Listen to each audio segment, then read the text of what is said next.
है बेनीवाल और आप देख रहे हैं हलचल इंडिया। बेबाक खबर तेज असर। आइए शुरू करते हैं आज की खबरें। Deoband Islamic foundation Saharanpur India trust द्वारा आयोजित 2 दिवसीय इजलास की कामयाबी पर मुबारकबाद पेश करते हुए मिल्लत की फलाह व बहबूदी के लिए जो प्रस्ताव पास किए गए उनका समर्थन करते हुए कहा कि हम उम्मीद करते हैं कि इन प्रस्ताव पर अमल दरामद भी होगा। ट्रस्ट की जानिब से कुछ प्रस्ताव भी पेश किए गए जिसमें सरकार पर दबाव बनाने के लिए अंतर्राष्ट्रीय इजलास का आयोजन किया जाए और अपने ऊपर हो रहे जुल्म सितम व नस्ल कुशी को विश्व के मुसलमानों को एक मंच पर लाकर उनका समर्थन जुटाया जाए। अंतर्राष्ट्रीय मीडिया के सामने तमाम ऑडियो, वीडियो व समाचार पत्रों की रिपोर्ट विश्व स्तर तक पहुंचाई जाए। उन्होंने कहा कि तमाम मुस्लिम लीडरान को एक मंच पर इकट्ठा करके एक मुस्लिम समाज पार्टी का गठन किया जाए, क्योंकि जब मुस्लिम समाज इकट्ठा हो जाएगा तो अन्य धर्मों व जाति के लोग मंत्री, MP व MLA बनने के लिए हमारे कदमों में आएंगे। जिस तरह दलित समाज से नफरत करने वाले खुद अम्बेडकर के पैरोकार बने और अपने हाथों से उनकी मूर्तियां लगाई।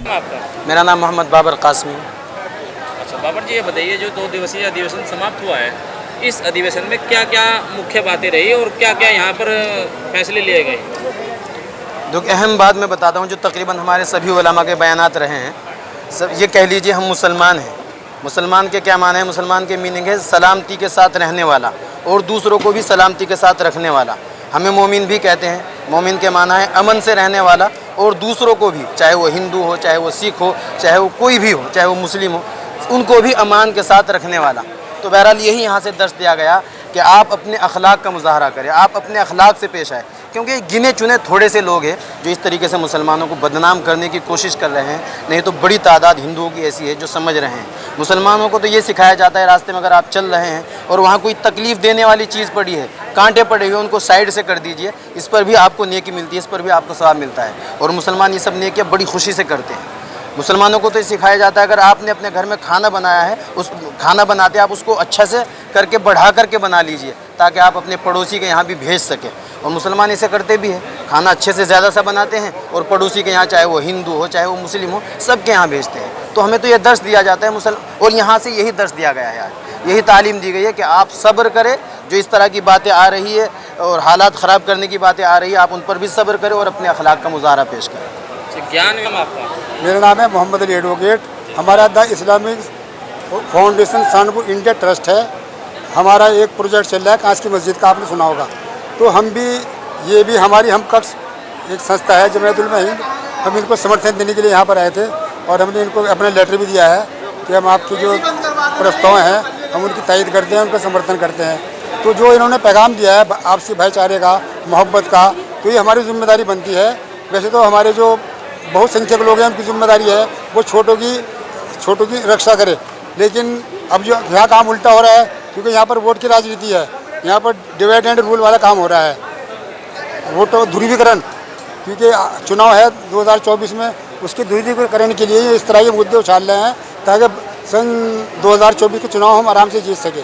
लेकिन इसमें ये लोग फेल होंगे क्योंकि बेरोज़गारी है, महंगाई है, लोग परेशान हैं। कोई भी आदमी नहीं चाहता नफरत हो, यहाँ पर दंगे हो, फिसाद हो, कोई नहीं चाहता। लोग कितने धार्मिक है हमें पता है। तो क्या मुद्दे रहे यहाँ 2 दिवसीय शिविर में, क्या मुद्दे रहे? एक तो जो हमारे ऊपर बार बार में छिड़े जा रहा है, चाहे वो ज्ञानबाबी मस्जिद हो, चाहे ताजमहल का मसला हो, चाहे कुतुब मीनार का हो, जो इस तरह की ये गुंडागर्दी कर रहे हैं। गुंडागर्दी है ये, दूसरों के धर्मस्थल पे जाकर चढ़ना, उन पर झंडे फहराना, वहाँ पर कुछ से कुछ हुड़दंग बचाना, जो गुंडागर्दी है। इस गुंडागर्दी को कम करने के लिए ये इजलास हुआ है। इससे नफरत फैलती है, हमारे लोगों में रोष ना हो, गुस्सा ना हो, हम कोई एग्रेशन ना हो, इसलिए मैं समझाने के लिए उन्होंने ये इस तरह का प्रोग्राम किया है। और इंशाल्लाह हम देश को टूटने नहीं देंगे, इसे खंडित नहीं होने देंगे, क्योंकि इसको एक करने वाले, अखंड भारत बनाने वाले जो हमारे बादशाह हुए हैं वो इसको अखंड बनाने वाले थे। वरना देश पहले है छोटी छोटी रियासतें होती थी, छोटे छोटे राज्य होते थे और वो आपस में लड़ते थे। हमारे चाहे वो औरंगजेब रहे हो, बाबर रहे हो या अकबर बादशाह रहा हो, उन्होंने इस देश को अखंड भारत बनाया था, लेकिन इसे खंडित करना चाह रहे हैं। अकेली जमीयत उलमा की मुस्लिम जमात जिसने कश्मीर के ऊपर 2 टूक फैसला किया, अकेली मुस्लिम जमात की कायम है उसके ऊपर, उसी अज़्म के साथ कायम है, जिस अज़्म और इरादे के साथ, जिस नीयत के साथ वो तजवीज़ पास की गई। ये हमारी तारीख है।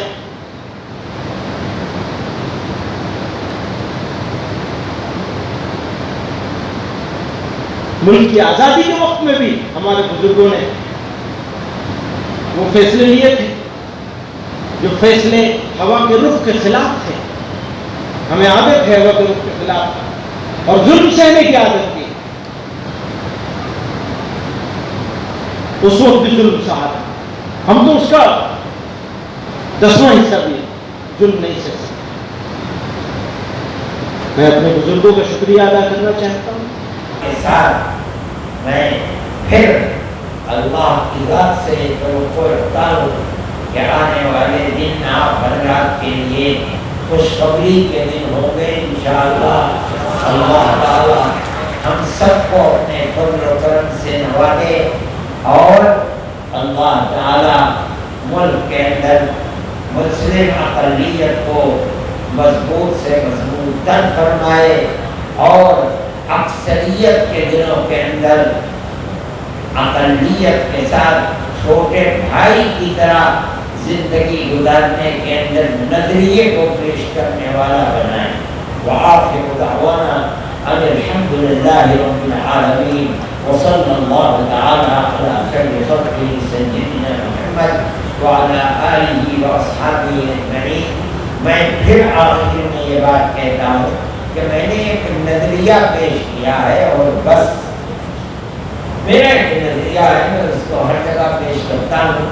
अगर मेरा ये नजरिया आप हजरात में से किसी के नजरिए के खिलाफ हो तो मैं माजरत चाहता हूँ और दुआ करता हूँ कि अल्लाह इस मुल्क को फलता फूलता मुल्क बनाए, यहाँ के सब बसने वालों के दिलों में एक दूसरे के साथ प्यार और मोहब्बत पैदा फरमाए और वो पुरानी प्यार और मोहब्बत की तारीख जो इस मुल्क की बड़ी कीमती तारीख थी, अल्लाह उस तारीख को जिंदा व जावेद फरमाए।